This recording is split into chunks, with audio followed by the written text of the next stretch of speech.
اعوذ باللہ من الشیطان الرجیم بسم اللہ الرحمن الرحیم لقد کان لکم فی رسول اللہ اسوۃ حسنہ۔ پروگرام بندگی کے آئینے میں ہم نے پچھلی گفتگو سرکار رسالت مآب کی سیرت کے سلسلے میں کی اور ہم نے بتایا کہ سرکار رسالت مآب حضرت محمد مصطفیٰ صلی اللہ علیہ وآلہ وسلم کی کیا سیرت تھی۔ اسی سلسلے کو آگے بڑھاتے ہوئے ہم آج گفتگو کریں گے کہ سرکار رسالت مآب جوانوں کو کیسا دیکھنا چاہتے تھے۔ سرکار رسالت مآب کی نظر میں جوانی کا کیا مقصد ہوتا ہے اور ایک جوان کی کیا ذمہ داریاں ہیں جو خود کو مسلمان کہتا ہے۔ سرکار رسالت مآب کے ارشادات سے وہ کتنا واقف ہے۔ سرکار رسالت مآب کے ارشادات کی روشنی میں آج کے جوان کو کیسا ہونا چاہیے۔ سب سے پہلی ذمہ داری جو جوان کی ہے وہ اطاعت پروردگار اور اس کی بندگی کی ہے۔ محبت پروردگار کا دعویٰ کرنے والے بہت ملیں گے، ہر مذہب میں ملیں گے، ہر سماج میں ملیں گے، ہر برادری میں ملیں گے، لیکن وہ اللہ ہے، وہ ہمارا مالک ہے، وہ ایشور ہے، وہ گاڈ ہے، اور قدم قدم پہ یا اللہ یا او مائی گاڈ اور یہ ایشور، یہ صرف کہنے سے محبت کا دعویٰ پورا نہیں ہوگا اور یہ بندگی نہیں ہے۔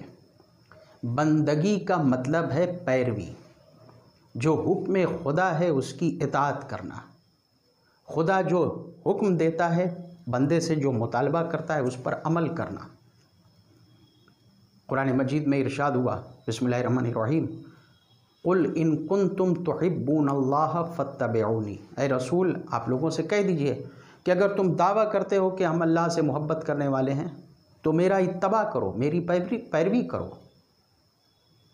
دعویٰ کرنے والے تو بہت مل جائیں گے، لیکن یہ دعوی محبت ثابت کیسے ہوگا؟ اس کا کچھ معیار ہونا چاہیے، اور وہ معیار ہے سرکار رسالت مآب حضرت محمد مصطفیٰ صلی اللہ علیہ وآلہ وسلم۔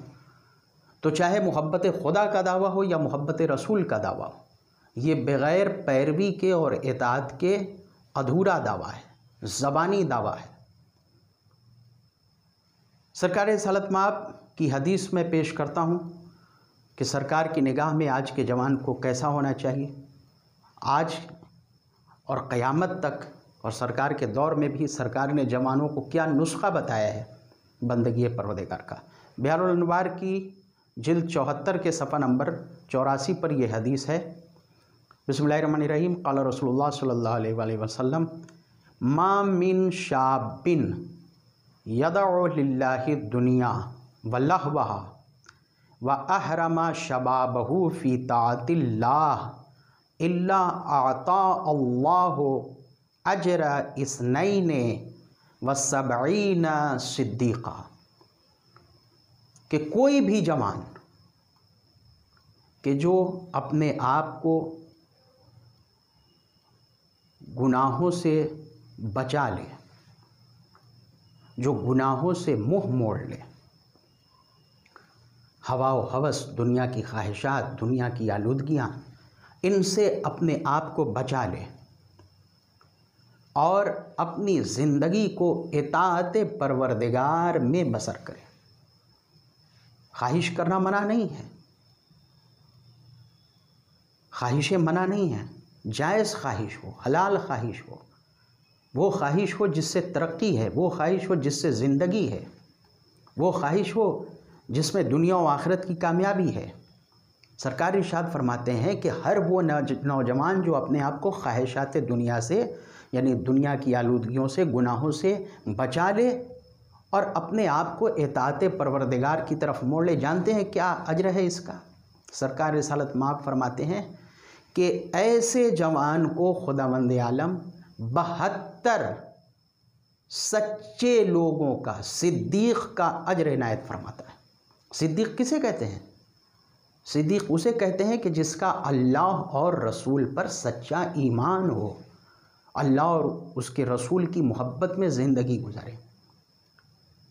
یعنی ایسا جوان کہ جس نے اطاعت پروردگار میں زندگی بسر کی، اس کی ایک زندگی کو خدا 72 سچے لوگوں کی زندگی کے برابر شمار کرے گا. سبحان اللہ، اللہم صلی علی محمد وآل محمد. اب آپ سوچ رہے ہوں گے کہ یہ کیسے ہوگا، یہ ہم کیسے کر سکتے ہیں؟ کچھ نسخے سرکار نے بتائے ہیں، اس میں سے 1-2 میں ابھی پیش کر رہا ہوں انشاءاللہ آگے سرکار کے ارشادات کی روشنی میں. پہلا قدم اطاعت کی طرف. ایک جوان کیسے معصیت پروردگار سے منہ موڑے، دنیا کی خواہشات سے منہ موڑے، اور کس طرح سے اپنے آپ کو اطاعت کے راستے پر لے جائے، سرکار کے ارشادات کی روشنی میں پیش کرنا چاہتا ہوں. سرکار فرماتے ہیں کہ اللہ کی عبادت ایسے کرو جیسے تم اسے دیکھ رہے ہو. ایک تو یہی یقین پیدا کرنا مشکل ہے ہمارا کہ ہر جگہ اللہ ہمیں دیکھ رہا ہے.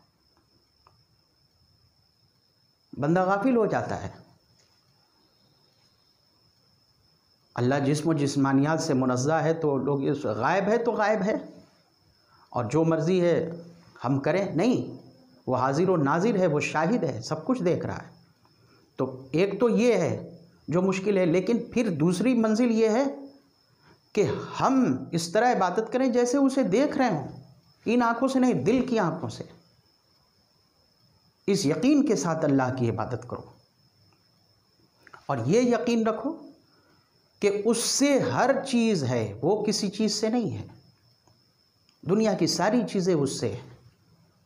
سب کا خالق وہ ہے، سب کا مالک وہ ہے، سب کا رازق وہ ہے.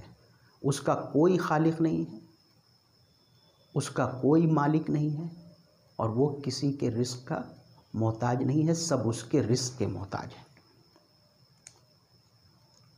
آگے فرماتے ہیں کہ اس سے مدد طلب کرو، مطلب اس کے بنائے ہوئے نظام سے مدد طلب کرو، جو اس نے سسٹم بنایا ہے اس کائنات کا اور دنیا و آخرت کی کامیابی کا. اس نظام سے مدد طلب کرو. بعض لوگوں کو یہاں غلط فہمی ہو جاتی ہے. اس سے مدد طلب کرو مطلب اللہ کے علاوہ کسی سے مدد طلب نہ کرو. اللہ سے مدد طلب کرو یعنی اس کے نظام سے، اس کے انبیاء و مرسلین سے سیرت سیکھو. قرآن مجید کے احکام کی روشنی میں زندگی بسر کرو. انبیاء و مرسلین سے مدد مانگو، قرآن سے مدد مانگو، ڈاکٹر سے مدد مانگو، ٹیچر سے مدد مانگو، انجینئر سے مدد مانگو. جو نظام اس نے مقرر کیا ہے اس نظام پر اپنی زندگی بسر کرو.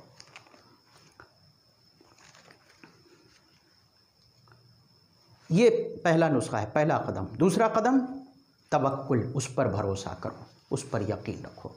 یہ دنیا میں جو کرپشن ہے اور جو رشوت خوری ہے اور جو نظام چوپٹ ہے دنیا کا، وہ کیوں؟ اس کا راز یہ ہے کہ لوگوں کو بھروسہ نہیں ہے. آئے جتنا زیادہ سے زیادہ کما لیں. دوسرا بھی ارے کسی طرح کام کراؤ. غلط راستے پر لوگ چلے جاتے ہیں کہ کسی طرح کام ہو. خدا پر بھروسہ نہیں ہے. خدا پر بھروسے کی کمی کی وجہ سے یہ ایک کام، خدا پہ بھروسہ کرنا، یہ ایک کام ہم صحیح کام چھوڑتے ہیں اور 1000 غلط کام اختیار کرتے ہیں، اور نتیجہ سب کے سامنے ہے. اخبارات کے ذریعے، ٹی وی چینل کے ذریعے دنیا کا نتیجہ ہم دیکھ رہے ہیں. اس کے جو اسباب ہیں اس میں ایک بڑا سبب اور بڑی وجہ یہ ہے کہ خدا پر بھروسہ نہیں ہے، خدا پر توکل نہیں ہے. توکل کا کیا مطلب ہے؟ اللہ پر بھروسہ، اللہ پر بھروسہ، اس کا کیا مطلب ہے؟ اللہ پر بھروسہ کا مطلب یہ ہے کہ بندہ اس بات پر یقین رکھے کہ ہمارا سارا نفع و نقصان اس کے ہاتھ میں ہے. ساری دنیا مل کر کے بھی اگر ہمیں فائدہ پہنچانا چاہے اور وہ نہ چاہے کہ یہ فائدہ ہمیں ہو تو ہمیں فائدہ ہونے والا نہیں ہے. اور ساری دنیا مل کر کے بھی اگر ہمیں نقصان پہنچانا چاہے لیکن وہ چاہے کہ نہیں یہ نقصان ہمیں نہ پہنچے تو ہمیں وہ نقصان پہنچنے والا نہیں ہے.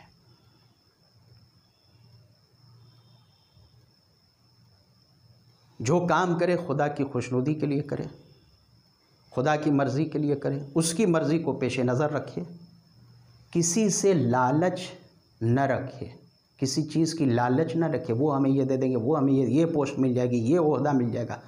جو فریضہ ہے اس پر عمل کرو، جو ذمہ داری ہے اس پر عمل کرو۔ یہ ہمیں ترقی دے دیں گے، وہ ایسا کر دیں گے، وہ ایسا کر دیں گے، یہ نہیں، جو سسٹم ہے اس پر چلو۔ اور دوسرے، اپنے اجر، اپنے عمل کے اجر اور اس کے بدلے کا، اپنے عمل کے اجر اور اس کے بدلے کی امیدواری مت کرو، کسی اور سے امید مت لگاؤ، کسی اور سے تمنا مت رکھو کہ یہ ہمیں بدلہ دے دیں گے، یہ ہمیں بدلہ دے دیں گے۔ جو بدلہ وہ دے گا، جو اجر خدا دے گا، وہ کوئی دینے والا نہیں ہے۔ جیسے وہ نواز دے گا ویسے کوئی نواز دینے والا نہیں ہے۔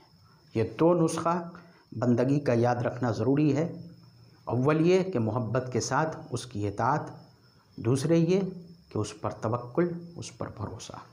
سرکار رسالت مآب نے جوانوں کو کامیاب زندگی کا یہ نسخہ بتایا۔ آگے کیا فرماتے ہیں سرکار رسالت مآب، یہ انشاءاللہ آئندہ گفتگو میں۔ والسلام علیکم ورحمۃ اللہ وبرکاتہ۔